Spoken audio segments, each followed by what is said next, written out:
Good evening. कल हमने continuous masses का सेंटर ऑफ मास मेनली जिसमें लेंथ पे मास हो, लीनियर मास डेंसिटी हो, वो हमने कल निकालना सीखा। चाहे वो यूनिफॉर्म हो, चाहे नॉन यूनिफॉर्म हो, चाहे यूनिफॉर्म में भी पूरा सेमी सर्कल हो या एक आर्क हो, कई चीजें आपको सिखाई थी। तो आज हम चलते हैं थोड़ा एरिया में जहां मास होगा उस तरफ। ठीक है, हमने कल लेंथ पे मास वाले काम कर लिए, अब हम एरिया पे मास लेके चलते हैं। तो एरियल मास में सबसे पहला टॉपिक जो हम लेंगे that is the centre of mass of a uniform semi circular disc.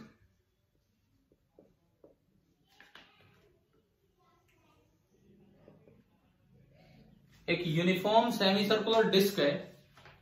Uniform semi circular disc आपको दी गई है, तो आपको ये बताना है कि उसका सेंटर ऑफ मास कहां होगा। अगर कंप्लीट सर्कुलर होती तो कहां होता, अगर कंप्लीट सर्कुलर डिस्क होती तो कहां होता उसका सेंटर ऑफ मास,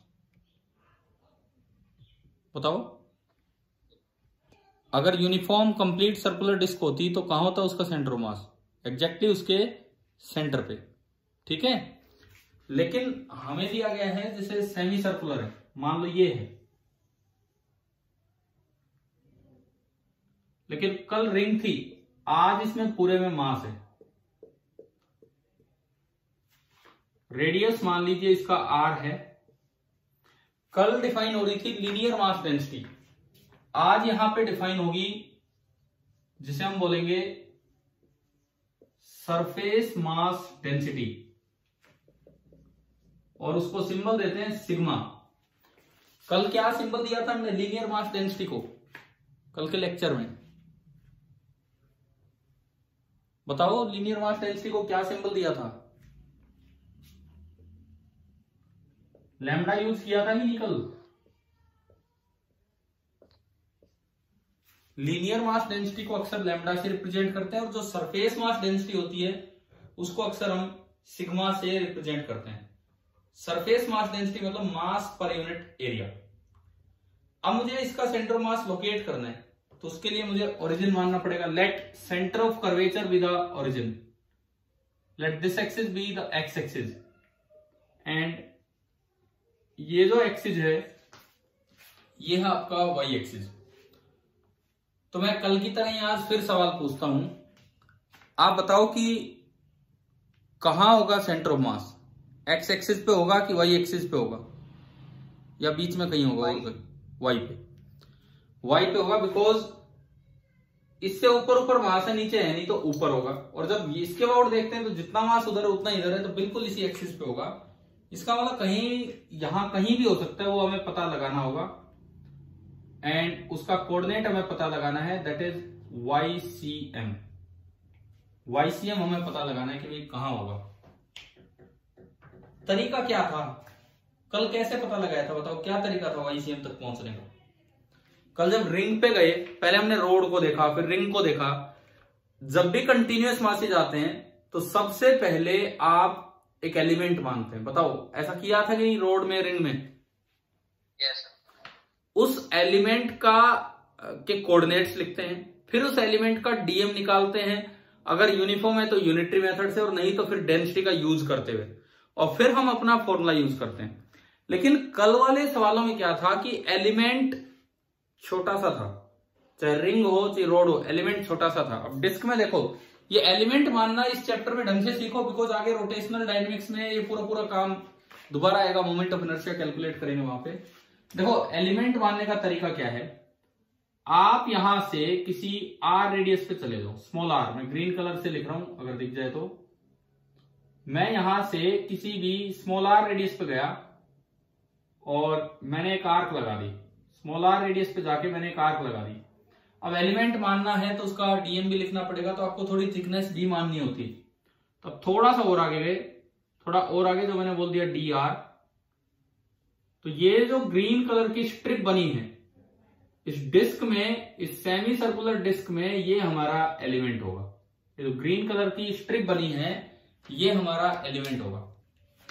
तो क्या इस बार छोटा एलिमेंट बना है कि बड़ा एलिमेंट बना है? हाँ जी, एलिमेंट पॉइंट एलिमेंट बना है या एक पूरी रिंग सी दिख रही है आपको, सेमी सर्कुलर रिंग? रिंग है। तो यहां पे जो एलिमेंट है, मैं एक बार थोड़ा उसका डिस्क्रिप्शन दे दूं। एलिमेंट आपका क्या है? रिंग। कितने रेडियस की रिंग है ये?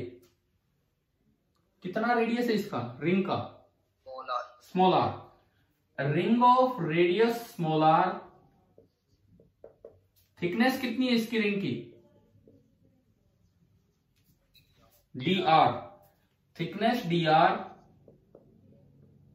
और इसका मास मान लेंगे डीएम, जो हम निकालेंगे मास डीएम। तो देखो डीएम निकालना है बड़ा आसान है, क्योंकि यूनिफॉर्म जब भी आएगा डिस्ट्रीब्यूशन, डीएम निकालना हमारे लिए आसान रहेगा। कैसे निकालें डीएम? पूरे का एरिया कितना है? आज लेंथ नहीं, आज एरिया देखना है। तो बाई यूनिटरी मेथड अगर आप डीएम निकालते हो,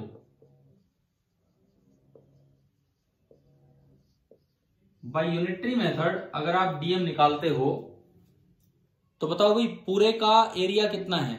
मनीष, मैं आपसे जानना चाहता हूं, क्लास में हो अभी Manish?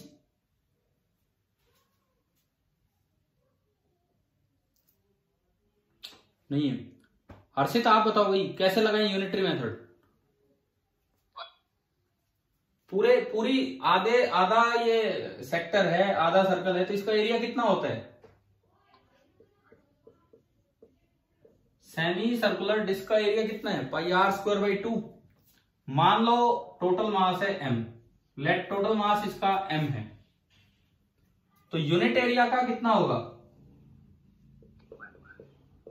m upon, unit area का होगा m upon pi are square by 2। क्या कह रहे हो? हाँ ठीक है, चलो ये तो हो गया। यूनिट एरिया का तो हो गया 2m upon pi are square. अब इस स्ट्रिप का एरिया कितना है? क्योंकि मुझे एरिया ही नहीं पता लगेगा तो मैं यूनिटरी मेथड कैसे लगाऊं? ये जो आपकी ग्रीन स्ट्रिप बनी है, इस ग्रीन स्ट्रिप का एरिया कितना है?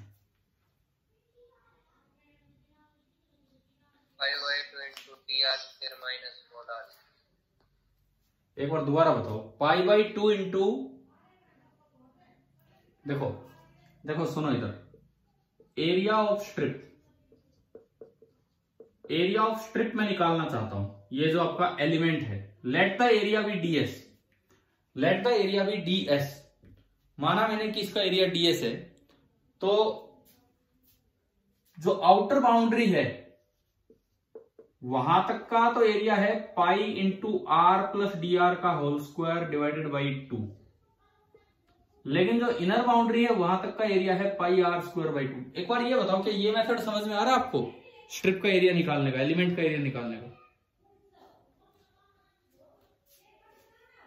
देखो यहां तक टोटल रेडियस है r plus D r, total radius है आर प्लस डी आर, वो पूरा एरिया आ गया।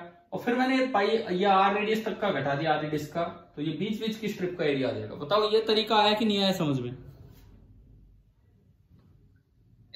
ठीक है, देखिए अब अगर मैं इससे कैलकुलेट करूं तो पाई बाई 2 तो कॉमन आ गया, आर प्लस डी आर का होल स्क्वायर और माइनस आर स्क्वायर, तो ये खुलेगा तो आर का स्क्वायर प्लस डी आर का square plus 2 into R into D R और माइनस आर का स्क्वायर, आर स्क्वायर से आर स्क्वायर गया, तो ये आपका एरिया आ रहा है कि pi by 2 into D R का स्क्वायर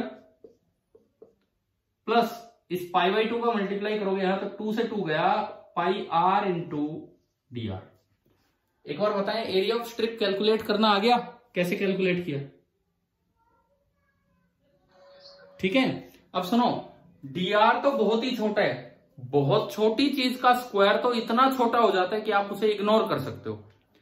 डी आर बहुत छोटा है तो उसका स्क्वायर तो और भी छोटा होगा, यानी कि this is nearly equal to, D R बहुत छोटा है, 0.1 का स्क्वायर 0.01 चला जाता है, और भी छोटा। तो आप इस टर्म को एडिशन में इग्नोर कर सकते हो। इस टर्म को आप जब एडिशन में इग्नोर करोगे तो जो एरिया आएगा वो नियरली कितना आएगा? पाई आर इंटू डी आर। आप बताओ एलिमेंट का एरिया आप समझ में आया कि नहीं, कैसे लिया है हमने? ठीक है, सुनो अब सुनो, ये इतना काम आपको करने की जरूरत नहीं है। इस स्ट्रिप का एरिया आगे से हम कैसे निकाला करेंगे, सुनिए। आप इस ग्रीन स्ट्रिप को काट के और सीधा कर लो।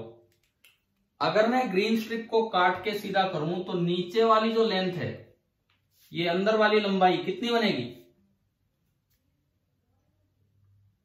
पाई आर। आधा सर्कल बन रहा है कि नहीं, आधा सर्कल। हाँ भाई, अंदर वाली लंबाई आधा सर्कल बन गई। आधे सर्कल की लंबाई कितनी होती है, पाई आर। बताओ ये आया क्या समझ में, क्या किया मैंने? ठीक है, बाहर वाली लंबाई इससे थोड़ी सी ज्यादा मिलेगी, थोड़ी सी ज्यादा, क्योंकि उसका रेडियस थोड़ा ज्यादा है। बाहर वाली लंबाई थोड़ी सी ज्यादा होगी, और ये जो थिकनेस है, this thickness is D R. बन गई है स्ट्रिप, सीधी होगी। ठीक है, अब स्लाइट एरिया को इग्नोर कर दो।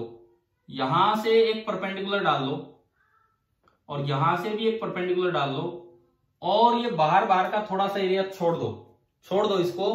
तो ये जो एरिया बनेगा ds, this is slightly greater than, थोड़ा सा बड़ा होगा इससे। रेक्टेंगल का एरिया बताओ कितना होगा, रेक्टेंगल का एरिया। रेक्टेंगल का एरिया लेंथ इंटू ब्रेड्थ, तो pi are into D r, pi are into D r. देखो थोड़ा यस और नो चलने दो क्लास के साथ साथ, ऐसे चुपचाप नहीं।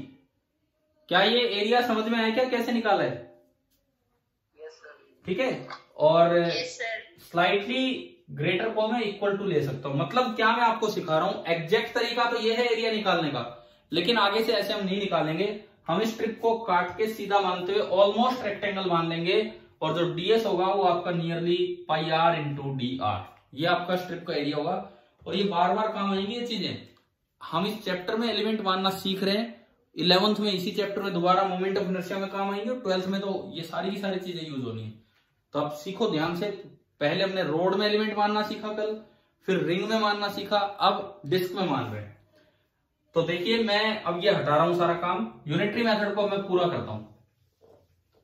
हाँ जी, pi are square by 2 area का मास है m, let total mass be m। ये हमने एज्यूम किया कि इस डिस्क का टोटल मास m था।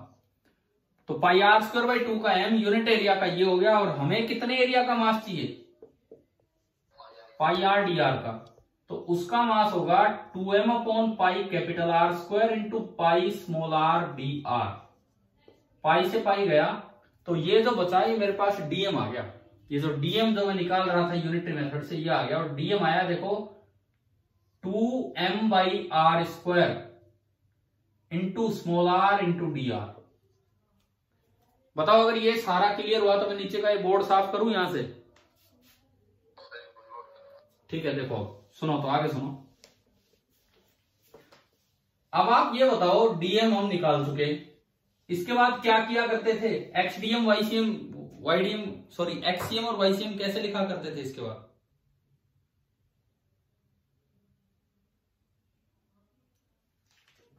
हाँ जी बोलेंगे, एक्ससीएम और वाईसीएम कैसे निकालते थे इसके बाद?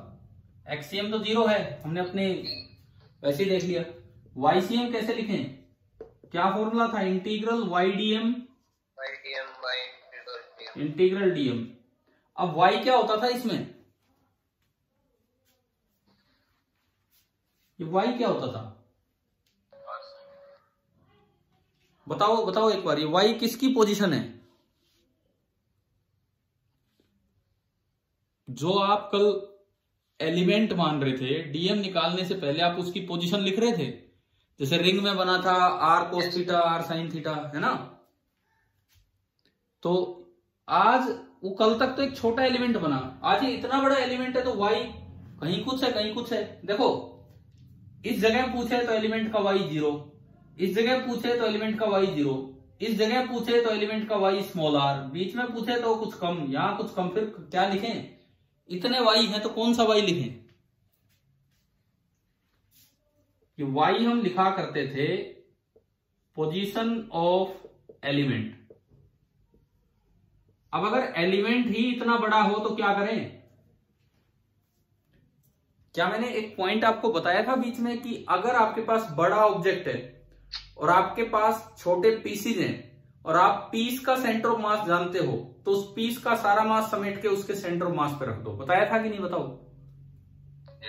है ना, वो एक डायग्राम बनाया था और उसमें कहा था कि वो प्रूव भी करके दिखाया था। तो ये बड़ा एलिमेंट है जिसका मास है डीएम। तो आप इस ग्रीन वाले एलिमेंट को, मैं एक दूसरा डायग्राम बना के दिखाता हूं, ये एक्स एक्सिस, ये वाई एक्सिस, ये जो ग्रीन वाला एलिमेंट बना, ये जो ग्रीन वाला एलिमेंट बना, इसका सारा मास डीएम, इसका रेडियस है आर, इसका सारा मास डीएम उठा के इसके सेंटर ऑफ मास पे रख दो। इसका सेंटर ऑफ मास कल तो प्रूव कर ही लिया हमने, ये तो एक रिंग है, रिंग का सेंटर ऑफ मास कितनी ऊपर होता है सेमी सर्कुलर रिंग का?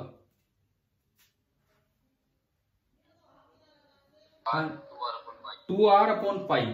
तो इस सारे मास को समेट के ये जो डीएम है आप यहां रख दो और कितना ऊपर रख देंगे? 2r/π।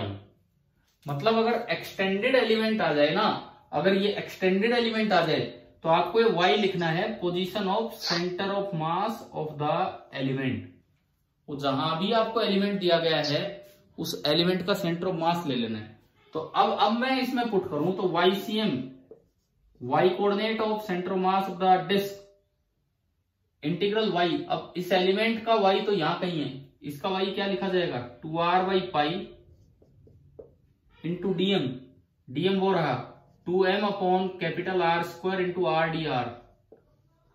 अब फिर मुझे बताओ कि नीचे इंटीग्रल डीएम को मैं m लिखूं या ना लिखूं? हाँ, क्यों? क्योंकि ऊपर m आ रहा है।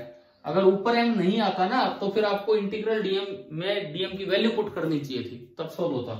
अब तो ऊपर m आ ही रहा है और हम जानते हैं कि इंटीग्रल डीएम तो टोटल मास होता ही है, और जब ये बाहर आएगा तो m से m कैंसिल हो जाएगा। अब देखो आप, YCM इज इक्वल टू, ऊपर देखो 2 इंटू 2 कॉन्स्टेंट है 4/π, ये भी कॉन्स्टेंट है, बाहर आया। R, कैपिटल R भी कॉन्स्टेंट है, ये भी बाहर आया। स्मॉल r वेरिएबल है, स्मॉल r जो ग्रीन कलर से दिखाया है ये वेरिएबल है, और स्मॉल r की पावर 1 and 1 2। तो ये आपका बना अंदर इंटीग्रेशन के अंदर r² dr। अब r की लिमिट बता दो। अब डायग्राम में देखो r आप यूज आ रहे हो सेंटर से और आगे तक, सेंटर से आपने स्टार्ट किया है, तो r की लिमिट बताओ कहां से कहां होंगी? दो ऑप्शन देता हूं मैं, -r टू कैपिटल R या 0 टू कैपिटल R।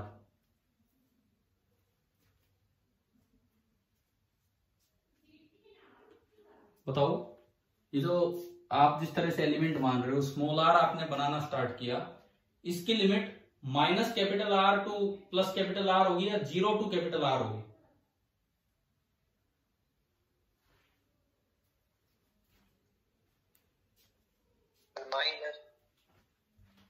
अच्छा सुनो, मैं जब 0 लेता हूं तो आपकी स्ट्रिप बिल्कुल यही बनेगी, थोड़ा आगे गए यूं कवर हो गया, थोड़ा और आगे गए यूं कवर हो गया। तो क्या मैं यहां गया हूं तो क्या इधर वाला एरिया कवर नहीं हो रहा है क्या साथ साथ? बताओ, इस पट्टी में, इस स्ट्रिप में हो रहा है ना? तो मैं -R से आने की जरूरत नहीं है, मुझे यहां से स्टार्ट होना है, मुझे यहां से चलना है। तो R की इनिशियल वैल्यू में लूंगा 0 एंड लास्ट वैल्यू में लूंगा कैपिटल R, तो अपने आप ये घूमते घूमते पूरे डिस्क को कवर कर देगा। समझ गए हो? क्लियर हो रहा है ना कैसे माने हैं? क्योंकि नहीं आया क्या समझ? दोबारा बताऊं? बताओ, देखो सुनो, आप किसी भी R पे गए, किसी भी एक R की वैल्यू पे, तो क्या केवल इधर वाला पार्ट ही कवर हो रहा है या आपने एलिमेंट ऐसे माना है कि आप इस साइड का पार्ट भी कवर करते जा रहे हो उस एलिमेंट में? आपका जो एक ग्रीन वाला एलिमेंट है, किसी भी R वैल्यू पे, सपोज मैं R की वैल्यू लेता हूं R/2, मतलब बीच में, तो R/2 पे खाली बस ये यहीं तक की रिंग कवर हुई है या इधर वाला पार्ट भी कवर हो रहा है एलिमेंट में? दोनों कवर हो रहे हैं ना। तो इसका मतलब जब मैं R बराबर कैपिटल R पे पहुंचूंगा तो ये पूरी स्ट्रिप कवर हो जाएगी लास्ट तक। तो इसका मतलब मेरे को पीछे तो एलिमेंट मानने की जरूरत ही नहीं है, इधर आप कह रहे हो अपने आप ही वो कवर कर रहा है। मतलब जो R जो मैंने माना है, जिस तरह से वेरिएबल माना है, पूरी डिस्क कवर होनी चाहिए थी, तो अगर मैं 0 से स्टार्ट करूं तो देखो ये एलिमेंट बनेगा, थोड़ा बड़ा गया ये एलिमेंट बनेगा, थोड़ा और बड़ा गया ये एलिमेंट। तो क्या 0 से और कैपिटल आर तक जाते जाते पूरी डिस्क कवर होगी है कि नहीं, स्मॉल आर की वैल्यू 0 से कैपिटल आर लेने में? हाँ जी बोलो, स्मॉल आर की वैल्यू 0 से और कैपिटल आर लेने में क्या पूरी डिस्क कवर हो रही है कि नहीं, जिस तरह का एलिमेंट है? Yes sir. तो आर की वैल्यू जो वेरिएबल है उसकी वैल्यू 0 से लेकर और आर तक चलेगी, तो 0 टू कैपिटल आर। चलिए जी इंटीग्रेशन करते हैं। 4/पाई capital r square, r variable था तो आर का इंटीग्रेशन आर की पावर 2 का क्या होगा, r³ 3, लिमिट 0 टू आर, 3 बाहर आया, 4/3 आर स्क्वायर, और ये बचा r³, तो r³ माइनस 0³ हो जाएगा r³, और एक आर स्क्वायर से आर स्क्वायर गया, और अल्टीमेटली ये निकल के आ गया 4r/3। ये भी एक फॉर्मूला है जो हमें याद रखना है। जैसे हम रिंग का याद रखते हैं 2r/पाई ऊपर है, ऐसे हमें डिस्क का याद रखना है कि जो सेंटर मास होगा वो 4r/3 ऊपर होगा। फॉर्मूला कैसे डिराइव किया, क्या समझ में आ गया कि नहीं? ठीक है, अभी देखो डेरिवेशन की बजाय ये डायरेक्ट फॉर्मूला कैसे कैसे सवाल में यूज हो सकता है, मैं उस पर चलता हूं। मैं फिर कहता हूं जिस बच्चे ने कल की क्लास अटेंड नहीं की है वो जरूर कर ले, क्योंकि कंटिन्यूअस मासेज की शुरुआत कल हुई थी, उसी से तो आप आगे सीखोगे कि कैसे हम काम को आगे बढ़ा रहे हैं। सीक्वेंस ब्रेक मत किया करो, सीक्वेंस में रहा करो भी, तभी बात समझ में आएगी। मान लो मैं एक क्वेश्चन दूं आपको रिंग डिस्क दोनों का यूज करवाते हुए।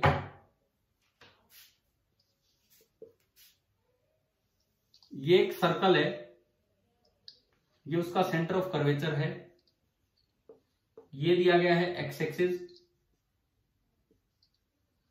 और ये दिया गया है वाई एक्सिस, और ऐसा सर्कल है कि ऊपर से तो भरा हुआ है, ऊपर तो डिस्क है और नीचे रिंग है। समझ गए हो, जैसे एक कोई डिस्क थी उसको काट रखा है यहां से, ठीक है, नीचे केवल एक रिंग है और ऊपर पूरी डिस्क है। जो ऊपर की यूनिफॉर्म सेमी डिस्क है, यूनिफॉर्म सेमी डिस्क आधी डिस्क, उसका मास दिया है 2m, और जो नीचे की यूनिफॉर्म सेमी रिंग बनी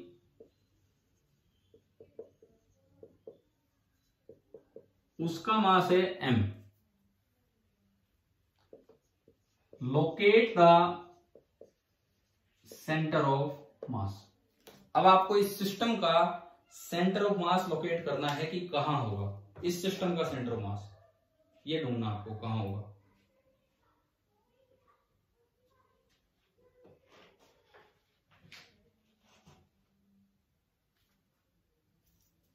कैसे करें, किस चीज का यूज करें? वो पॉइंट दिमाग में आ रहा है कि एक बड़ा ऑब्जेक्ट है और उसके छोटे पीसेज के अगर सेंटर ऑफ मास पता हो तो सारे मास को समेट के वहां रख देना है ना। तो आप ऊपर वाले पॉइंट का भी सेंटर ऑफ मास जानते हैं और नीचे वाले पीस का भी सेंटर ऑफ मास जानते हैं। तो अगर मैं इसको सोल्व करूं तो भाई ये आपका एक्स एक्सिस, ये आपका वाई एक्सिस। आप कीजिए एक बार, सारा मास समेट के कोरस्पोंडिंग सेंटर ऑफ मास पे रख के काम को आगे बढ़ाएं और निकालें कि पोजीशन ऑफ सेंटर ऑफ मास क्या आ रही है इस सिस्टम के अकॉर्डिंग।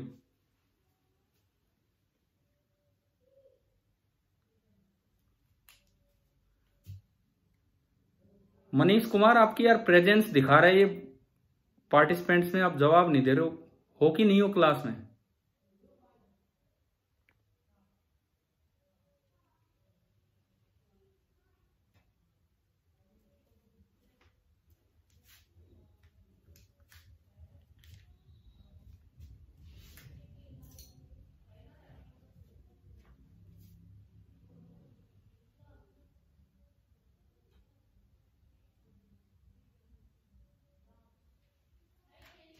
करो आप, ट्राई कीजिए, मैं आपका वेट ही कर रहा हूं और कुछ नहीं।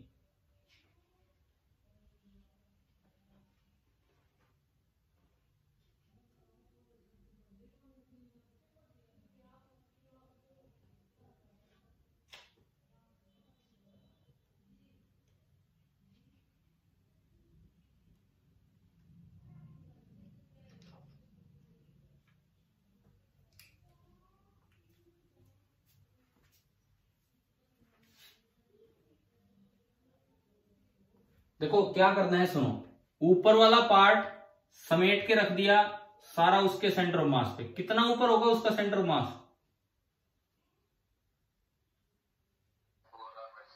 4r/3π। r नहीं लिखा तो अब मान लेना r इसका रेडियस है, ये दिया होगा, तो ये होगा 4r/3π, यानी कि उसके कोऑर्डिनेट हो गए 0,4r/3π।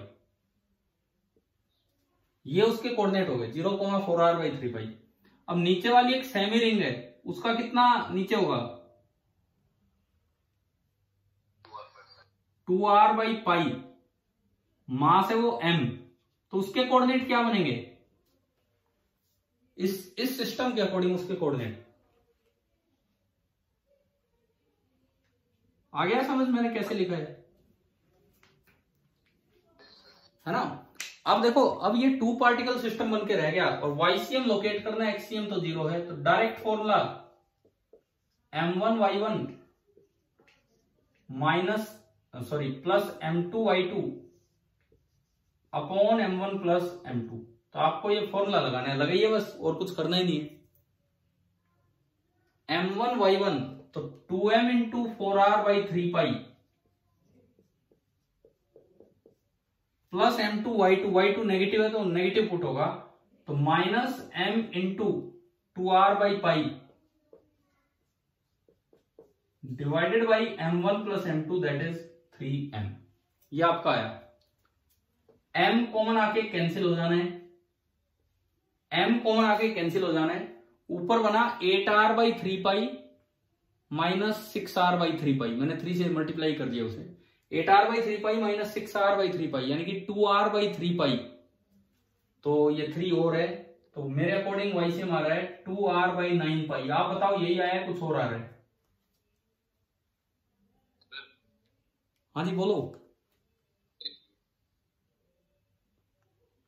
बोलिए क्या कह रहे हो, आवाज नहीं आ रही है।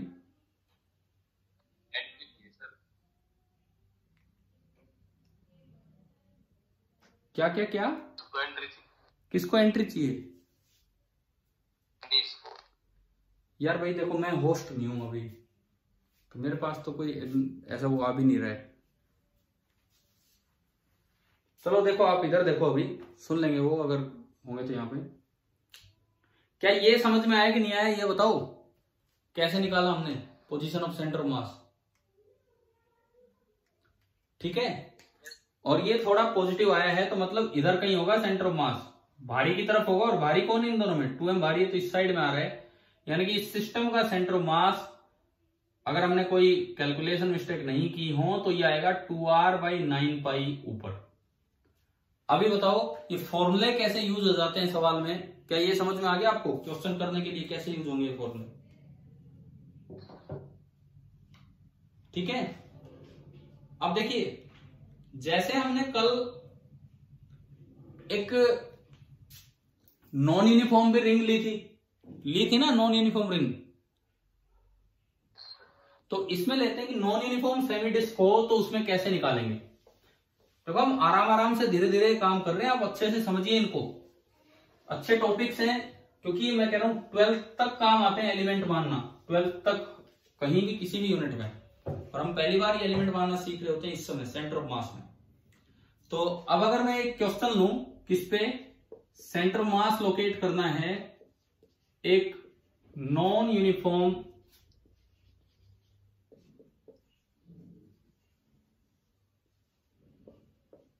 सर्कुलर डिस्क का।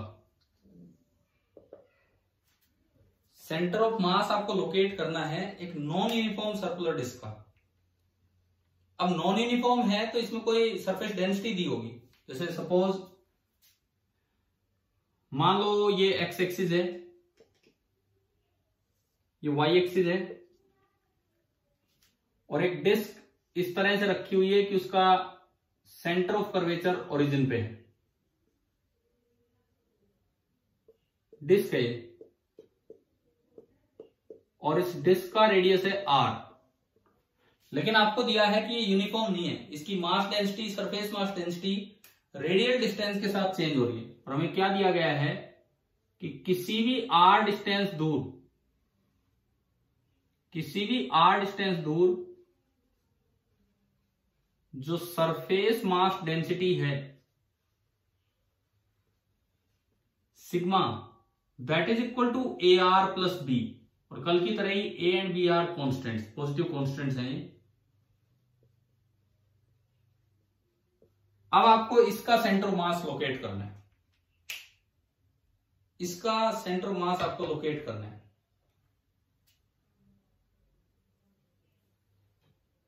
कैसे करें?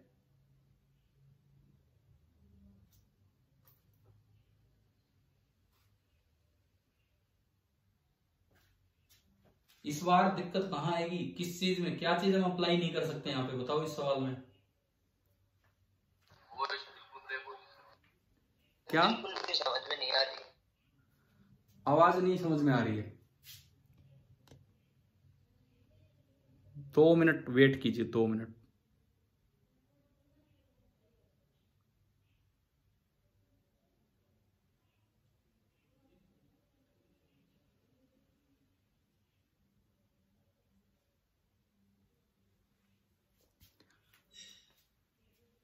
अभी देखो, अभी कुछ आवाज सुनाई दे रही है, समझ आ रही है?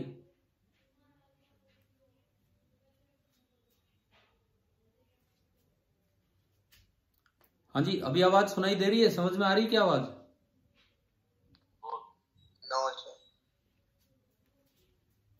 तो भाई अब ये आप ट्राई कर लो, बोर्ड पे क्वेश्चन लिखा है, आप ये क्वेश्चन ट्राई कीजिए। लोकेट द, ट्राई कीजिए आप, जैसे कल नॉन यूनिफॉर्म रिंग का किया था ऐसे, लोकेट द सेंटर ऑफ मास।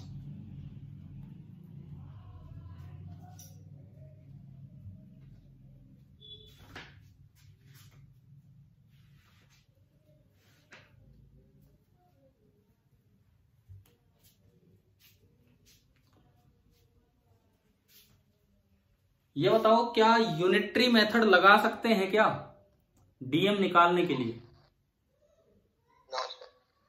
हाँ, तो बस वही बदलाव होगा जैसे कल रिंग में किया था, उसी तरह से बदलाव होगा। एलिमेंट वैसे ही मानना होगा जैसे माना था, एलिमेंट अभी माना था बिल्कुल सेम वैसे ही, देखिए बिल्कुल सेम वैसे ही। आप आर लेंथ पे गए और आपने एक सेमी सर्कुलर रिंग मानी, थोड़ी उसकी थिकनेस भी मान ली होगी, कितनी कितनी बोलते हैं हम उसकी थिकनेस? D are. ये आपने इसकी थिकनेस बोल दी डी आर, और ये हमारा एलिमेंट है,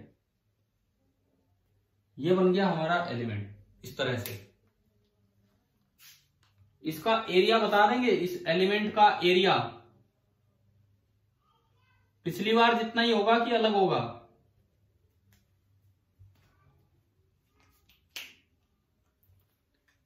इस एलिमेंट का एरिया पिछली बार जितना ही होगा कि अलग होगा?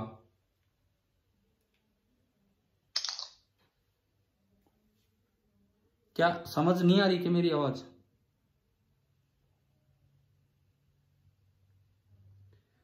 हाँ जी, इस एलिमेंट का एरिया पिछली बार जितना ही होगा कि अलग होगा?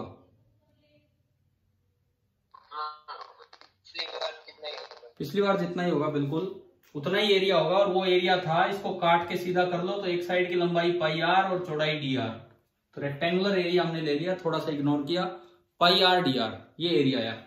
लेकिन डीएम पिछली बार वाला नहीं होगा, डीएम यूनिटरी मेथड से नहीं निकलेगा।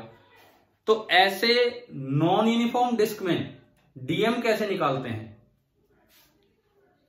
ऐसी नॉन यूनिफॉर्म डिस्क में हम डीएम कैसे निकालते हैं? नॉन यूनिफॉर्म डिस्क में क्या सर?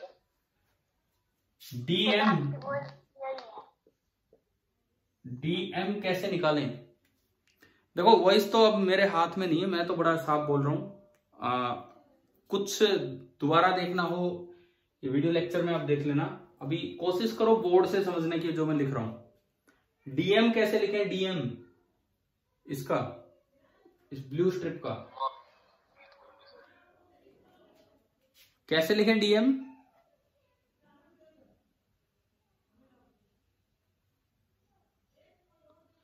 देखिए, यूनिटरी मेथड तो लगेगा नहीं इस बार,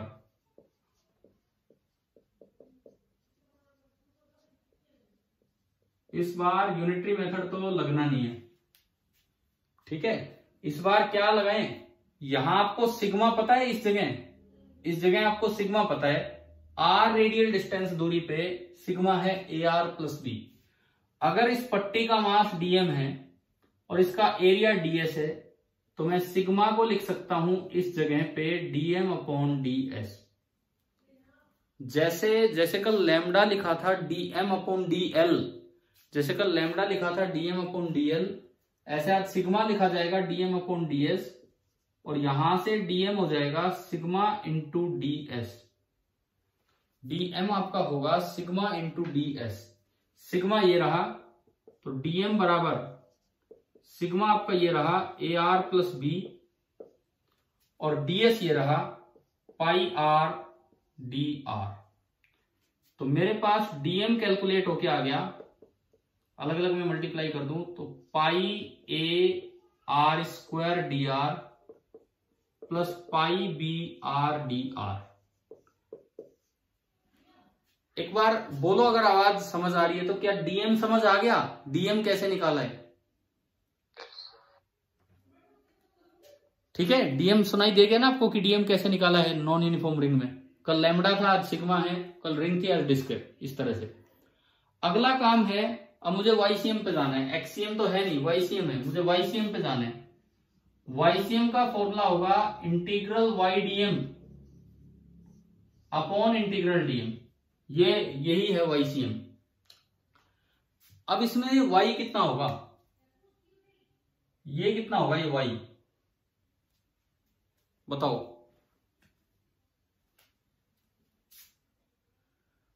बताओ इसको सेंटर मास को लोकेट करने के लिए y कितना होगा?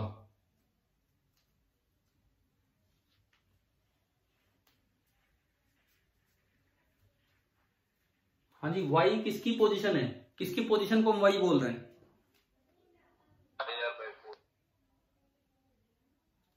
दोबारा बोलो एक मिनट, y कितना बताया आपने? पाई आर बाई 2। y है हमारे एलिमेंट का सेंटर ऑफ मास। हमारा एलिमेंट एक सेमी रिंग है, ब्लू कलर की एक सेमी रिंग है। रिंग में जो कल हम पढ़ चुके, आज डिस्क में भी यूज किया, एक रिंग, सेमी रिंग का सेंटर उसके सेंटर ऑफ कर्वेचर से कितना ऊपर होता है? Centre of mass 2r by पाई, पढ़ा ना ये हमने फॉर्मूला। यानी कि इस ब्लू कलर का जो सेंटर ऑफ मास है वो यहां होगा, और वो कितना ऊपर है, वो ऊपर है, इसका रेडियस r है, तो वो कितना ऊपर है, 2r बाई पाई। तो मेरे लिए इस पूरी एलिमेंट के जो पोजीशंस होंगे उसके सेंटर ऑफ मास के पोजीशन होंगे, और वो लिखा जाएगा 0,2r बाई पाई। तो मुझे y लेना है। मैंने अभी थोड़ी देर पहले भी समझाया था कि अगर छोटा एलिमेंट होता तो उसी के पोजीशन लिख दिए जाते, अगर एक्सटेंडेड एलिमेंट है तो आपको उसके सेंटर ऑफ मास के पोजीशन लेने होते हैं। अगर एक्सटेंडेड एलिमेंट है तो आपको उसके सेंटर ऑफ मास के पोजीशन लेने होते हैं। मैं एक बार फिर क्लियर करना चाह रहा हूं, क्या आवाज समझ आ रही है अभी?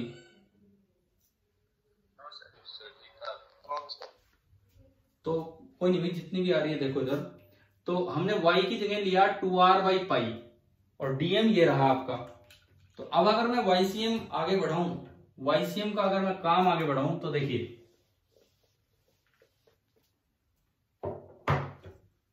वाईसीएम बराबर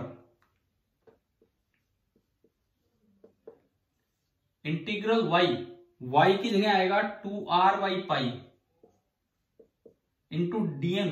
डीएम की जगह ये पूरा डीएम की जगह आना है pi A R square D r, pi A R square D R plus ये ब्रैकेट है pi B R D R, ये बना। नीचे बताओ इंटीग्रल डीएम को एम लिखना चाहिए कि नहीं? यहां पे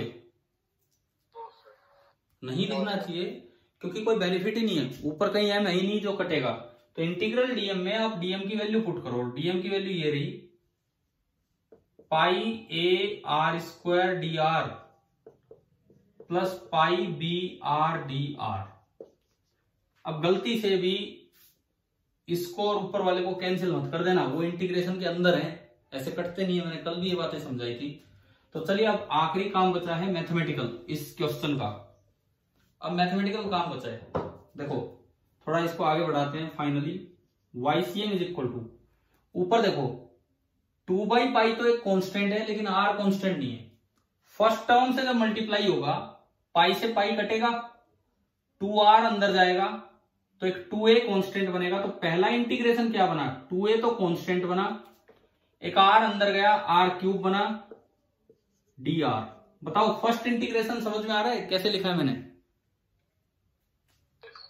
प्लस सेकंड इंटीग्रेशन 2R/पाई अंदर गया, पाई से पाई घटा और 2 और B कांस्टेंट है तो 2B तो एक कांस्टेंट बन गया, R अंदर गया और R पहले से है, R² dr डिवाइडेड बाई, नीचे भी दो इंटीग्रेशन होंगे।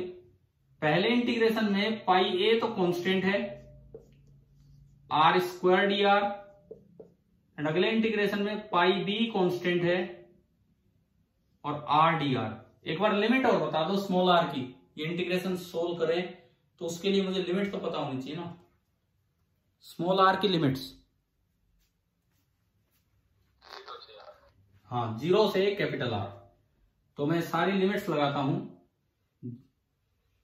0 to capital R, 0 to capital R, यही हर जगह स्मॉल r की लिमिट होगी। अब मैं इंटीग्रेशन सोल्व करूंगा। देखिए पहला इंटीग्रेशन, फर्स्ट इंटीग्रेशन 2A तो कांस्टेंट है, बाहर आया,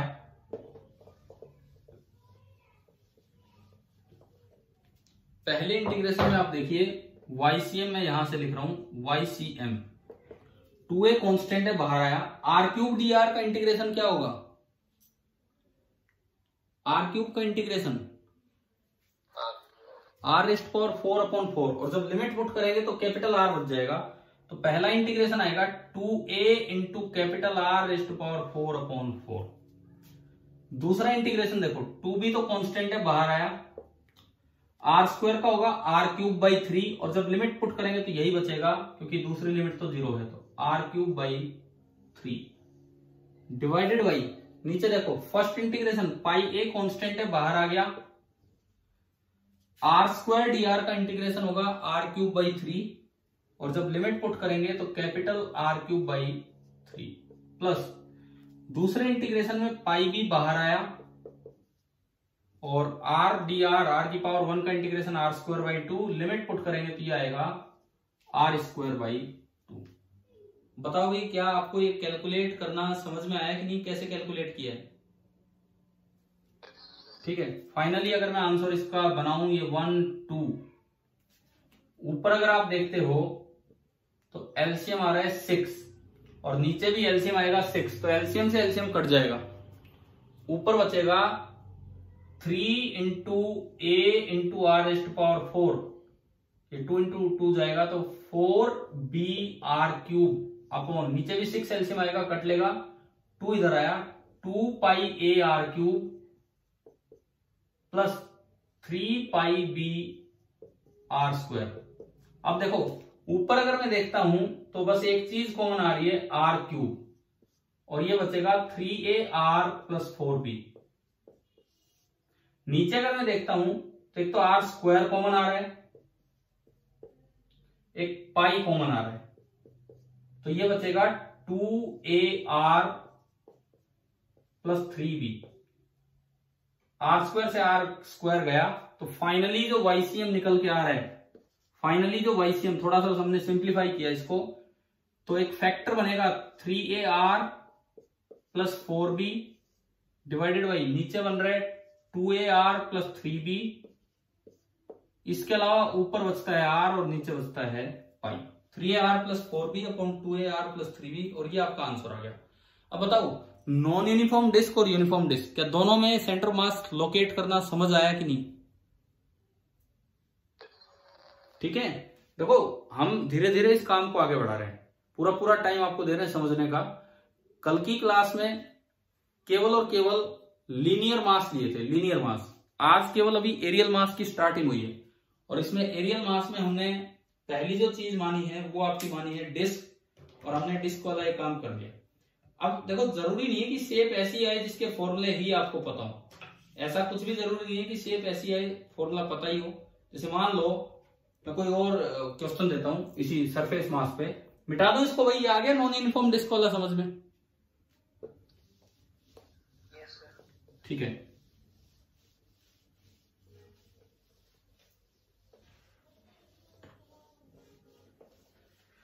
सरफेस मास में कैसी भी शेप आ सकती है अगर आपको तरीका समझ में आ जाता है तो।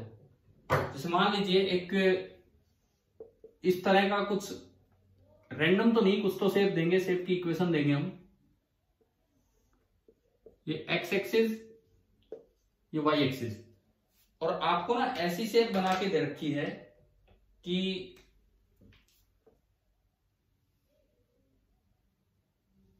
ये एक डिस्क नहीं है बट सरफेस मास है। स्ट्रेट बाउंड्री, ये लेंथ है ए, और ये आपको दे दी पैराबोलिक बाउंड्री।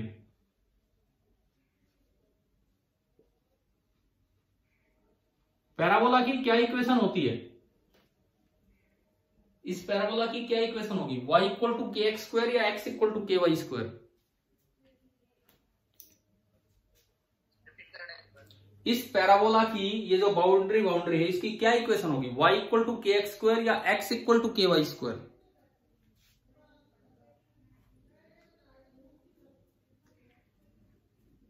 भाई देखो, x बढ़ाने पे, x डबल करने पे y ज्यादा बढ़ रहा है कि y कम बढ़ रहा है? ज्यादा बढ़ रहा है, मतलब x का स्क्वायर हो रहा होगा। x डबल करने पे y 4 गुना हो रहा है, तो इसकी आपको इक्वेशन दे दी y equal to K X square, where k is a positive constant. ये आपको दिया है। अब आपको ना इसका सेंटर ऑफ मास लोकेट करना है, बस ये इंफॉर्मेशन दी, इससे ज्यादा नहीं, और कुछ नहीं दिया हमें। आपको इसका सेंटर ऑफ मास लोकेट करना है कि कहां होगा।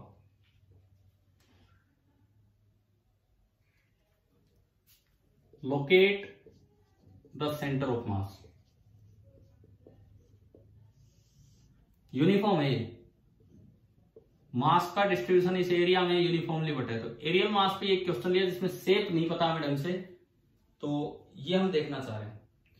भाई क्वेश्चन आ गया समझ, क्या पूछा है मैंने? ठीक है, तो कैसे शुरुआत कैसे करें इसकी, ट्राई कैसे करें इसे? सोचो, आप 2 मिनट सोचो, उसके बाद मैं बोलूंगा। पहले सोचिए क्या करना चाहिए क्या नहीं।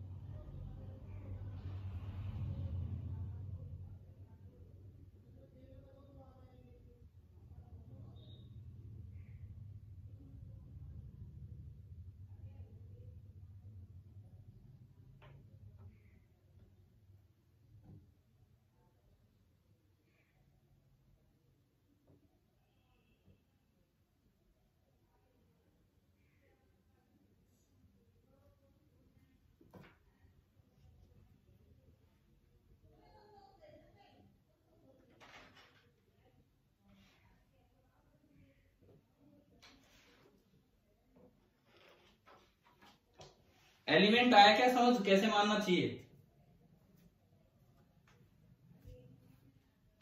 देखो, आप डिस्क याद कर जाते हो, रिंग याद कर जाते हो, वो स्टैंडर्ड टॉपिक्स हैं, लेकिन सवाल में तो कुछ भी बन के आ सकता है।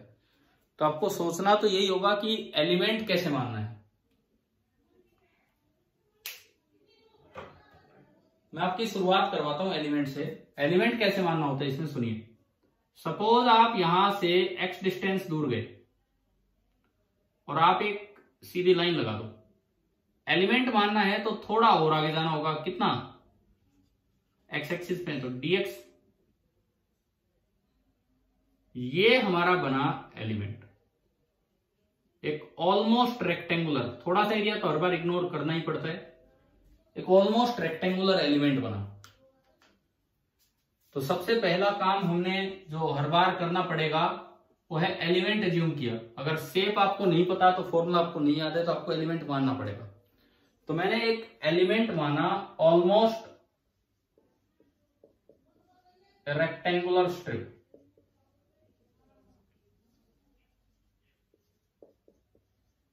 ये आपने एक एलिमेंट माना, लगभग एक रेक्टेंगुलर स्ट्रिप आपने एलिमेंट के नाम पे मानी। बताइए क्या ये समझ में आ गया यहां तक? ठीक है, अब इसका डीएम निकाल लेते हैं। तो थोड़ा मैं अगर इस एलिमेंट को अलग से दिखाऊं तो ये एलिमेंट कुछ ऐसा है, बस एक साइड से थोड़ा सा एक्स्ट्रा हो रहा है, परंतु ये लेंथ इतनी कम है डीएक्स कि आप जरा सी बढ़ोतरी को इग्नोर कर सकते हैं। अच्छा यूं बताओ, इस पैराबोला की इक्वेशन आपको दे रखी है, तो इस पॉइंट का वाई कोऑर्डिनेट कितना है? इस पॉइंट का वाई कोऑर्डिनेट, यहां का एक्स कोऑर्डिनेट है एक्स, तो इस पॉइंट का वाई कोऑर्डिनेट कितना होगा भाई? इस पैराबोला पे जो भी पॉइंट लाई करेगा वो इस इक्वेशन को सेटिस्फाई करेगा। इस पैराबोला पे जो भी पॉइंट लाई करेगा वो इस इक्वेशन को सेटिस्फाई करेगा। तो इस जगह का एक्स कोऑर्डिनेट एक्स है, तो एक्स की जगह एक्स रखोगे तो इस जगह का वाई कोऑर्डिनेट कितना आ गया? के एक्स स्क्वायर। बताओ समझ आ रहा है ये पॉइंट? हाँ भाई, क्लियर है क्या ये वाला पॉइंट जो अभी बताया मैंने? तो इससे हमें रेक्टेंगल की हाइट मिल गई। रेक्टेंगल की जो हाइट है दैट इज के एक्स स्क्वायर। इस एरिया को, थोड़े से एरिया को आप इग्नोर कर दो, ये करना ही पड़ता है स्ट्रिप के एरिया निकालने के लिए। अब बताओ इस एलिमेंट का डीएस कितना होगा? इस एलिमेंट का डीएस कितना होगा बोलिए, रेक्टेंगल का? हाँ, लेंथ ब्रेड की मल्टीप्लीकेशन यानी कि के X square into D x. ये एरिया आ गया, इस स्ट्रिप का एरिया आ गया हमारे पास। अब दो काम करने हैं, एरिया तो आ गया तो उससे डीएम निकालेंगे भाई, एरिया आपके पास आ गया तो उससे डीएम निकालेंगे। और दूसरी बात, फिर पोजीशन देखेंगे। इस पे ध्यान दो, क्या यूनिफॉर्म दिया है आपको मास? यूनिफॉर्म दे रखा है तो हम यूनिटरी मेथड लगा सकते हैं। तो let total mass be M. इसका जो टोटल मास है एम है, इसका टोटल मास एम है। तो क्या आपको पूरे का एरिया पता है क्या इसका? हाँ जी बोलो, क्या इसका पूरे का एरिया आप जानते हो? कोई ऐसी शेप है जिसका एरिया आपको पता हो? ये नहीं पता ना? तो यूनिटरी मेथड लगाने के लिए पहले पूरा एरिया कैलकुलेट करना पड़ेगा। एक एक्स्ट्रा स्टेप बढ़ गया इस सवाल में। यूनिटरी मेथड लगाने के लिए पहले आपको पूरा एरिया कैलकुलेट करना होगा, और उसके लिए मेरे पास डीएस है। अगर डीएस है तो मैं पूरा एरिया कैलकुलेट कर सकता हूं। दोनों साइड इंटीग्रेशन कर दो। इस ब्लू वाले पूरे ऑब्जेक्ट का एरिया निकालने के लिए दोनों साइड इंटीग्रेशन कर दो ताकि पूरा एरिया आपको मिल जाए।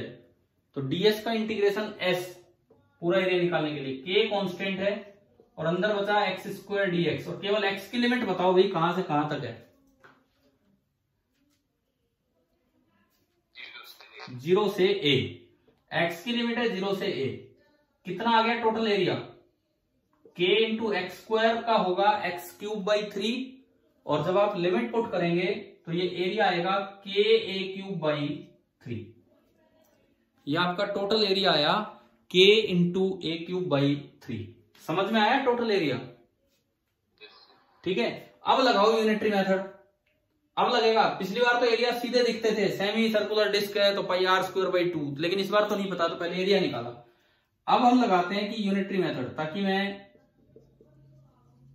डीएम निकाल सकूं। इस रेड वाला जो एलिमेंट माना है इसका एरिया निकाल सकूं। पूरे का एरिया कितना?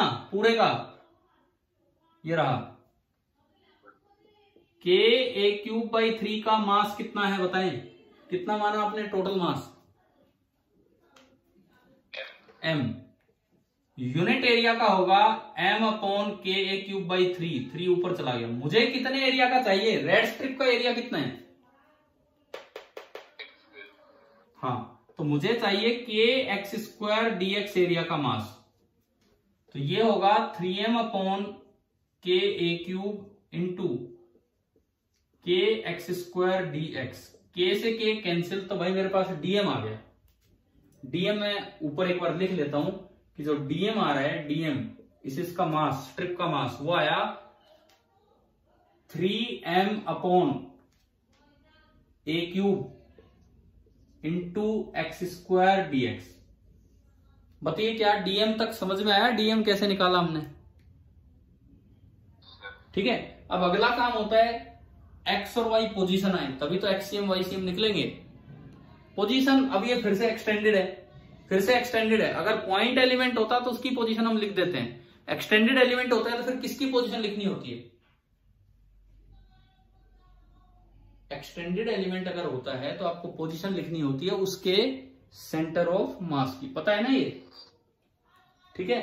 तो इसका कहीं सेंटर ऑफ मास होगा, इस एलिमेंट का कहीं बिल्कुल बीच में सेंटर ऑफ मास होगा। ये यूनिफॉर्म रेक्टेंगल है, तो दिख रहा है कितनी आगे ये रेक्टेंगल, एक्स एक्सिस में कितनी आगे, एक्स आगे, और वाई एक्सिस में कितना ऊपर है, पूरी हाइट है कि एक्स स्क्वायर, तो आधी हाइट कितनी होगी कि एक्स स्क्वायर बाई 2।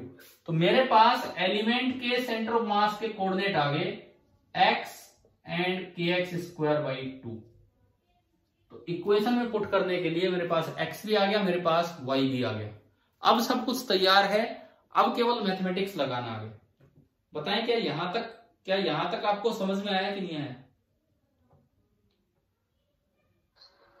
ठीक है, यहां तक शायद आप समझ गए होंगे।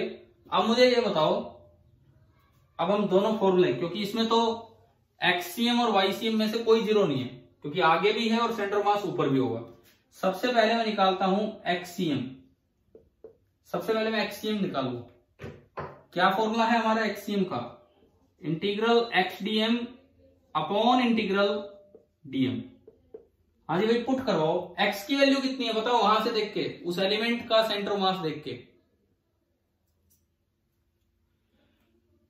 एक्स की वैल्यू कितनी उस एलिमेंट का सेंटर मास देख के बताओ।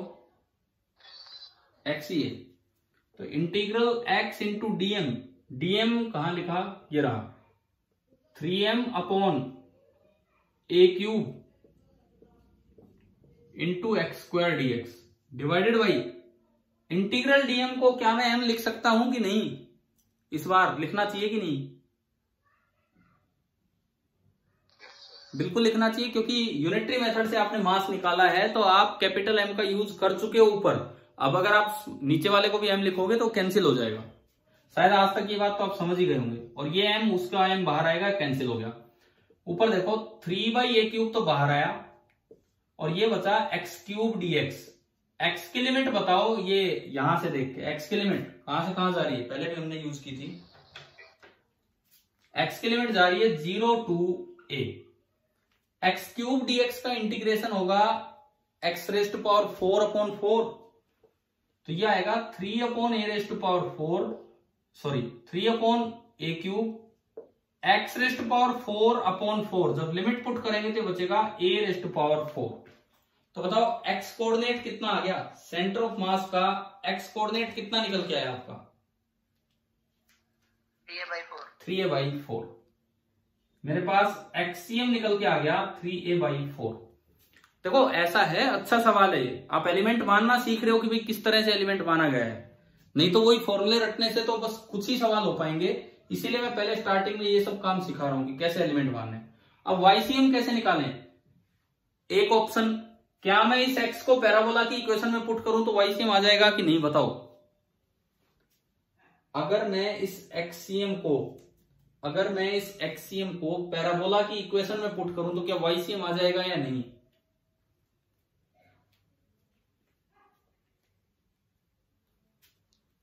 हाँ जी बोलिए।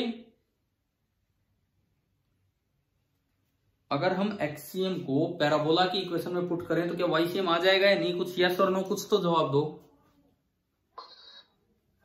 नहीं आएगा, because centre of mass parabola पे नहीं है, सेंटर ऑफ मास पे आउटर बाउंड्री पे, सेंटर मास तो पता नहीं कहां है, तो ऐसे नहीं निकलेगा।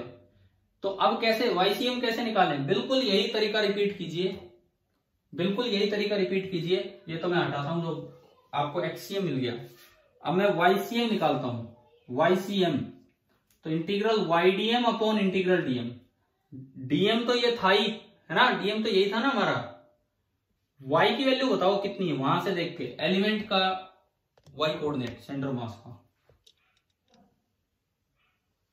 बोलो, उधर देख के वाई कितना रखें?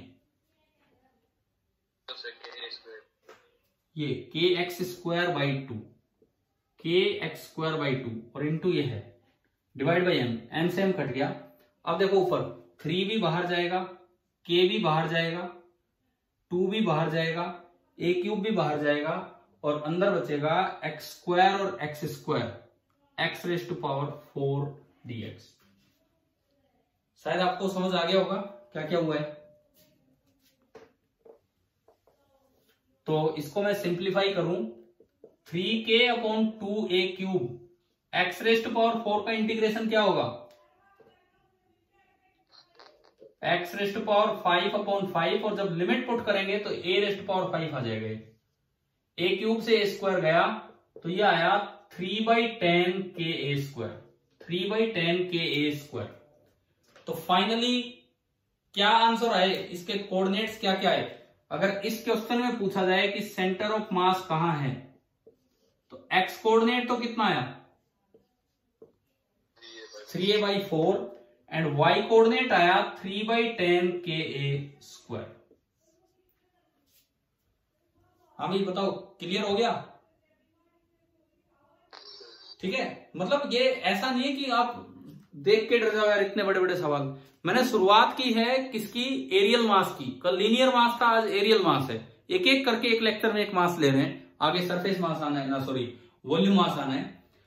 अब इसी सवाल में एक और पार्ट कैसे इंक्लूड किया जा सकता है, सेम इसी क्वेश्चन में एक और पार्ट कैसे इंक्लूड किया जा सकता है। सुनो, आपको इसका तो सेंटर ऑफ मास मिल गया, मैं ऊपर एक बार लिख लेता हूं। फर्स्ट पार्ट क्वेश्चन का ये था और आपने इसका सेंटर ऑफ मास लोकेट कर लिया और वो आया 3a/4 एंड 3/10 के a स्क्वायर, 3a/4 एंड 3/10 के a स्क्वायर, ये आ गया जी। ठीक है, अब अगर मान लो ये सवाल ऐसे होता, सपोज यही क्वेश्चन, कोई एलिमेंट ये तो आपने कैलकुलेट करने के लिए माना है, एक सिमेट्रिक सा फिगर दिया होता कि बिल्कुल ऐसा ही नीचे है, बिल्कुल ऐसा ही, इसकी मिरर इमेज नीचे, जैसा ऊपर था वैसा ही नीचे। अब पूछा जाए कि बताओ भाई इस सिस्टम का सेंटर ऑफ मास कहां है, कैसे करेंगे?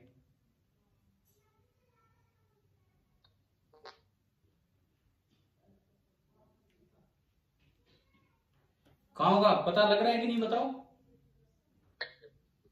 देखो, एक का जितना ऊपर होगा,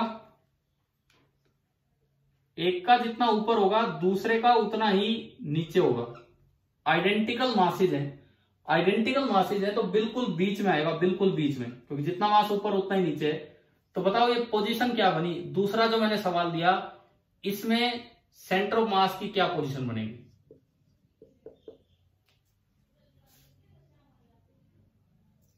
आंसर बोलो, आंसर।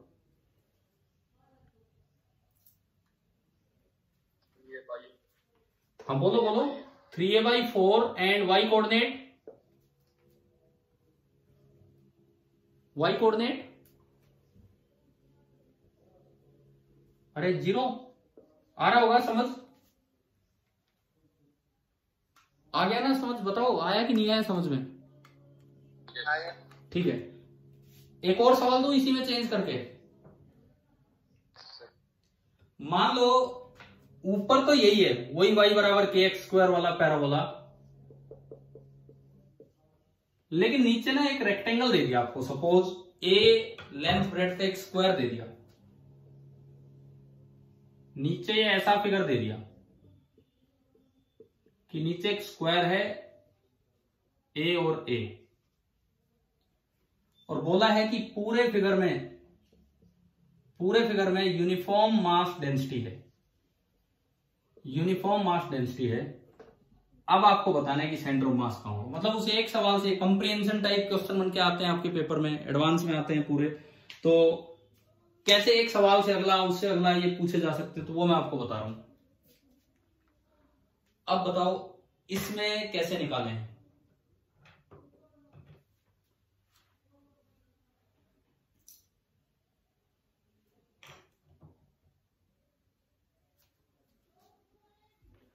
देखो सबसे पहले ये बड़ा ऑब्जेक्ट है, इसके दो अलग अलग पीसेज के सेंटर मास पता है आपको? हाँ भाई, दो अलग अलग पीसीज के सेंटर मास पता है ना इसके। तो ऊपर वाले का सेंटर मास कहां होगा, ये लिखा हुआ है, ये लिखा हुआ है ऊपर वाले का। तो मैं इसको यूं रिप्लेस कर सकता हूं, ये एक्स एक्सिस, ये वाई एक्सिस। तो एक सेंटर ऑफ मास तो यहां है, यहां कहां, ये उसके पोजीशंस हैं 3a/4, 3/10 के a स्क्वायर। आपने क्या किया कि पूरे सिस्टम को, पूरे पीस को उसके सेंटर ऑफ मास पे रिप्लेस कर दिया, कंसंट्रेट कर। इसका सेंटर ऑफ मास कहां होगा, नीचे वाले का। बिल्कुल डायगोनल का intersection, a/2 a/2 a/2 minus a/2। आ गया समझ। दूसरे वाला जो सेंटर ऑफ मास होगा वो होगा a/2 माइनस a/2। एक बार ये बताओ कि आपको दोनों मासेस की पोजीशन समझ आ गई है क्या। ठीक है, अब बताओ मुझे एक्सीएम कैसे निकालोगे और वाईसीएम कैसे निकालोगे। अगर ये 2 पार्टिकल सिस्टम बन गया तो आगे क्या करें हम, क्या करें जी इसके बाद।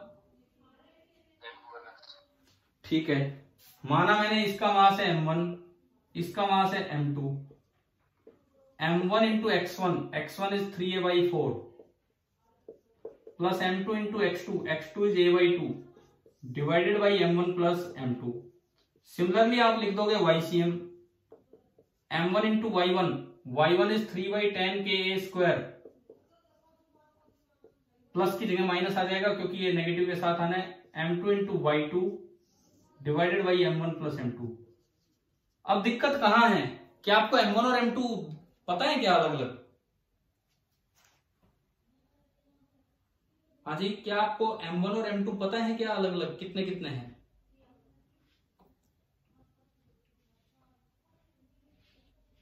अरे बताओ, क्या m1 और m2 पता है क्या अलग अलग कितने कितने हैं। नहीं पता। अब ये कहां से निकालें, m1 और m2 कहां से निकालें, क्योंकि ये तो सोल्व तब होगा जब m1 और m2 पता हो। तो ऐसे सवाल में क्या करना है, सुने। सबसे पहले आप मान लो let surface mass density be sigma. आपने माना कि इसकी जो सरफेस मास डेंसिटी है वो सिग्मा है, इसकी जो सरफेस मास डेंसिटी है वो सिग्मा है और वो यूनिफॉर्म है। जब सरफेस मास डेंसिटी यूनिफॉर्म होगी तो मास होगा density into area. Volume mass density होती तो मास होता density into volume, surface mass density है तो मास होगा डेंसिटी इंटू एरिया। नीचे वाले का एरिया बताओ कितना है, नीचे वाले का ए स्क्वायर, यानी कि जो आपका m2 होगा, m2 तो होगा सिग्मा इंटू ए स्क्वायर। ऊपर वाले का एरिया अभी आपने जब पहला सवाल किया उसमें कैलकुलेट किया था, इंटीग्रल डीएस निकाला था, किया था ना यूनिटरी मेथड लगाने के लिए इंटीग्रल डीएस। बताओगे भाई, एक और जोर से बोलो कितना आया था।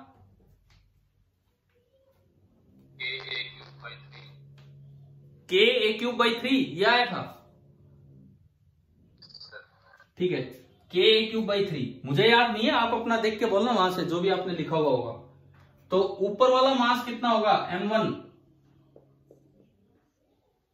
Sigma into k/3। हाँ भाई, और भी बच्चे यार जवाब दो, क्या ये समझ में आ रहा है क्या कर रहे हैं हम। एक क्वेश्चन से 3 क्वेश्चन बन गए आगे आगे बढ़ के। ठीक है, और ये मासिस कैसे लिखने हैं, अगर यूनिफॉर्म हो तो आप यूनिफॉर्म डेंसिटी मान लो सिग्मा, और mass into area, mass into area कर दो।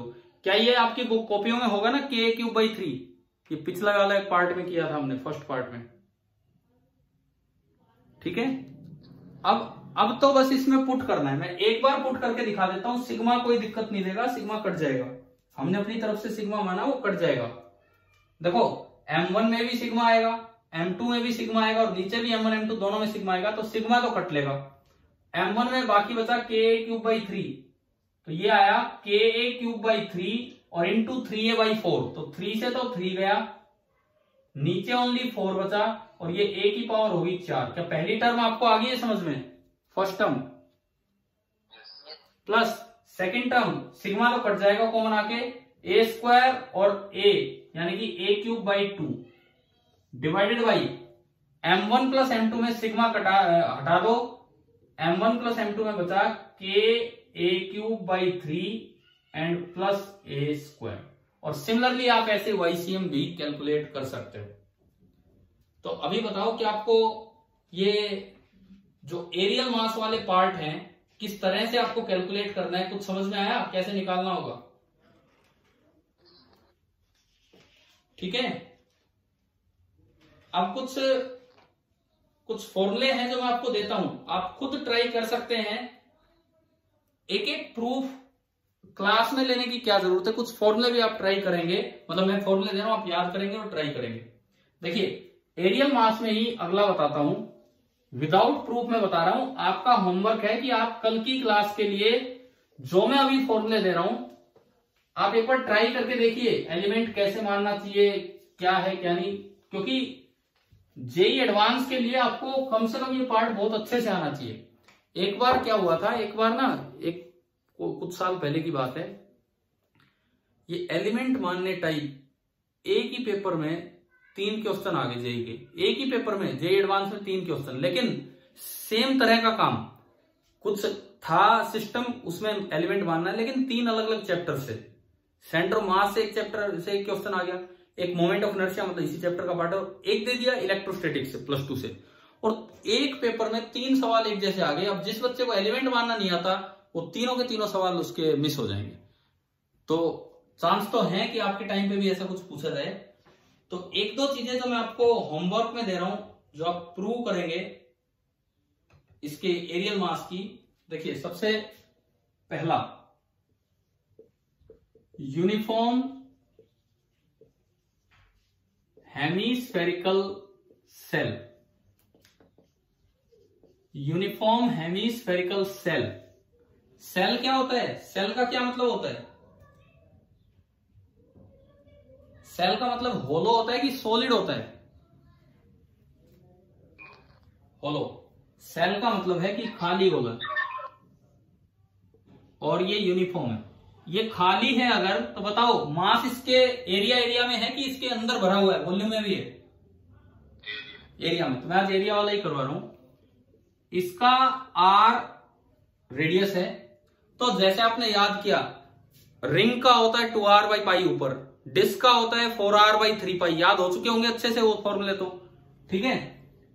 इसका तो फॉर्मूला भी बड़ा आसान है, इसका तो फॉर्मूला भी बड़ा आसान है कि इसका कितना ऊपर होता है r/2। आप ट्राई करेंगे कैसे ये होगा, लेकिन फॉर्मूला जरूर याद रखें, r/2, ठीक है। अगला देखो, एक मान लो होलो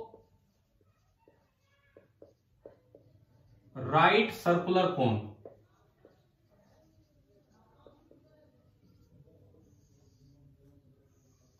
ये दोनों चीजें 3D वाले में, मतलब जब सॉलिड वाला पार्ट आएगा जब दोबारा आएंगे वॉल्यूम मास में, वॉल्यूम मास में फिर दोबारा से ये चीजें आनी है। ये एक राइट सर्कुलर कोन है, इसका रेडियस है r, और जो इसकी हाइट है दैट इज h। क्या ये अंदर से भरा है कि अंदर से खाली है ये राइट सर्कुलर कोन? हमने होलो लिखा है, अगर होलो है तो मास एरिया में बटा है कि वॉल्यूम में बटा है? अगर होलो है तो केवल एरिया में। इसका जो सेंटर ऑफ मास होता है वो भी आपको याद रखना होता है इससे h/3 पे। सॉलिड में h/3 नहीं होगा, लेकिन सॉलिड का मैं अभी फॉर्मूला नहीं बता रहा, फिर तो आप कंफ्यूज हो जाओगे। तो अभी तो ये तो याद करो और ये प्रूव करने की कोशिश करनी। तो आपको मैंने 2 सवाल दे दिए होमवर्क के लिए। अब ऐसा, ये तो स्टैंडर्ड क्वेश्चंस हैं, तो हो सकता है आप बुक से भी ढूंढ लो, कहीं से भी ढूंढ लो, लेकिन मैं कहूंगा कि खुद एलिमेंट मान के खुद सोचो। जैसे आज एक पैराबोला वाला किया, वो कोई स्टैंडर्ड टॉपिक नहीं है, क्या उसमें समझ में आया एलिमेंट कैसे माना है, किस तरह से हम बढ़े आगे, है ना? तो आप इनमें दिमाग लगाएं कि किस तरह से होना है और फॉर्मूले ये याद करें। अब एक बार, क्योंकि टाइम इतना ही बचा है, कल मैंने एक क्वेश्चन दिया था, मैं लीनियर मास पे दोबारा लौट के आता हूं। θ1 θ2 वाला सवाल दिया था आपको करने के लिए, किया कि नहीं किया बताओ?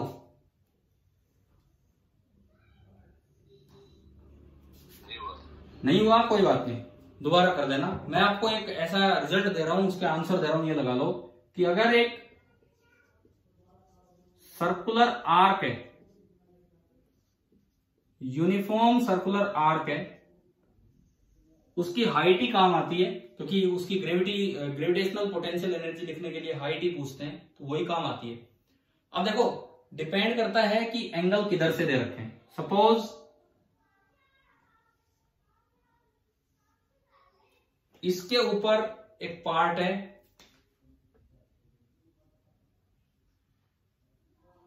इतना बस हॉरिजॉन्टल से एंगल दे रखे हूं। सपोज आपको एंगल दे रखे हैं हॉरिजॉन्टल से, ये एंगल है θ1 और जो लास्ट वाला एंगल है θ2, और इसको मैं बोलता हूं zero level. This is the zero level. Radius आप r बोल दो और अल्फा छोड़ो, लेंथ की टर्म्स में दे दो। लेंथ l है और रेडियस r है, तो अल्फा तो मैंने कल बताया था इनसे निकल ही जाता है। डायग्राम क्लियर हुआ कि नहीं? ठीक है। अगर एंगल हॉरिजॉन्टल से दे रखे हो, अगर एंगल हॉरिजॉन्टल से दे रखे हो, एज अ फॉर्मूला आप याद करेंगे भाई, नहीं तो बार बार पेपर में कौन इतना इतना इंटीग्रेशन करता रहेगा। एज अ फॉर्मूला याद करेंगे इन चीजों को। अगर एंगल हॉरिजॉन्टल से दे रखा हो तो बाहर तो आएगा r²/l। देखो बाहर जो डायमेंशन है वो डिस्टेंस के बनने चाहिए, क्योंकि आप हाइट लिख रहे हो, तो क्या r²/l के डायमेंशन डिस्टेंस के बनते हैं कि नहीं? हाँ जी, r²/l के डायमेंशन डिस्टेंस के बनते हैं या नहीं बनते? ठीक है, बन रहे हैं ना। अब सुनो, अंदर आएगा कोस ऑफ दोनों एंगल्स का डिफरेंस। अब यूं बताओ छोटा एंगल कौन सा है हॉरिजॉन्टल से जब एंगल दिए हैं तो? θ1। हमें पता होना चाहिए, शायद पता भी होगा आपको, कि जो एंगल छोटा होता है उसका कोस बड़ा होता है ना भाई? पता है ना आपको, जो एंगल छोटा होता है उसका कोस बड़ा होता है। तो बड़ा वैल्यू ये बनेगी माइनस छोटी वैल्यू ये बनेगी। ये फॉर्मूला तो तब है, ये फॉर्मूला तो तब है जब आपको ये एंगल कहां से दिए हों। एंगल कहां से मेजर किए मैंने? हॉरिजॉन्टल। कई बार बच्चा जैसे फॉर्मूला याद कर जाता है, पेपर में एंगल दूसरी साइड से दे रखे हैं तो सारी गड़बड़ हो जाती है। दूसरी बात, अगर आपको एंगल वर्टिकल, मैं ओनली हाइट बता रहा हूं क्योंकि क्वेश्चंस में जीपी यूज होगी, उसमें एक्सियम काम नहीं आना, उसमें वाईसीएम काम आना है। अगर ये एक्स एक्सिस और ये वाई एक्सिस है तो। अब दूसरा डायग्राम देखो, फिर से वही चीज है। देखो एक नया चैप्टर स्टार्ट हुआ है, नोट्स अच्छे से बनाओ, नोट्स अच्छे से बनाओ, चाहे क्लास में प्रेजेंट हो नहीं हो। वीडियो लेक्चर देखो यार, आपके लिए तो वीडियो लेक्चर भी पूरे डाले जा रहे हैं, पूरा ध्यान रखा जा रहा है, पूरा एक कोई, मैंने आज तक मैं आपको बताता हूं +1 का एक भी लेक्चर मिस नहीं किया है। क्या कोई लेक्चर मिस हुआ है कि आपके उस पर नहीं डाले हो आपके लिए वीडियो लेक्चर? जितने लेक्चर्स लिए हैं कोई लेक्चर मिस नहीं किया है, कंप्लीट वीडियो लेक्चर्स अवेलेबल है। तो अगर कोई क्लास अटेंड नहीं होती तो अटेंड कीजिए, वहां से अटेंड कीजिए। अब देखो सपोज आपको एंगल्स वर्टिकल से दे रखे हों, वर्टिकल से लेंथ l है, रेडियस r ही है, वर्टिकल से छोटे वाला एंगल है θ1 और वर्टिकल से बड़े वाला एंगल है θ2। इस बार जो एंगल मेजर हुए हैं तो वो वर्टिकल से हुए, तो बस एक ही बदलाव है, फॉर्मूला सेम है, कोस की जगह साइन आ जाना है, कोस की जगह साइन आ जाना है। तो अब इसमें देखो height of centre of mass, height मतलब जीरो लेवल से, हाइट मतलब जीरो लेवल से, यहां से हाइट ऑफ सेंटर ऑफ मास। बाहर फैक्टर क्या था, बाहर r²/l। अब अंदर साइन आने हैं, साइन। तो बताओ छोटे एंगल का साइन बड़ा होता है कि बड़े एंगल का साइन बड़ा होता है?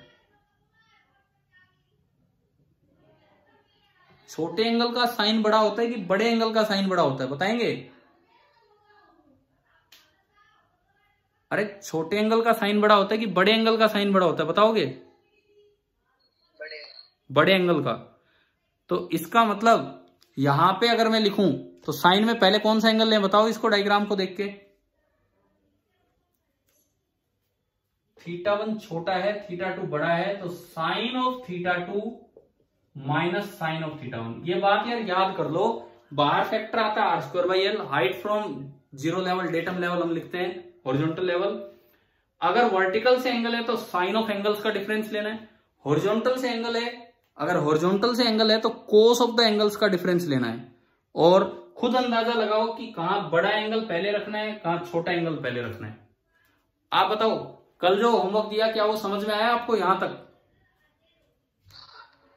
ठीक है, तो भाई ठीक है, अभी आज का टाइम भी हो गया है। और स्ट्रेंथ आपकी जो भी रही हो, जिन बच्चों ने अटेंड नहीं किया वो अपने वीडियो लेक्चर से अटेंड करेंगे और बाकी अपना साथ साथ सेंटर मास चलाते रहें।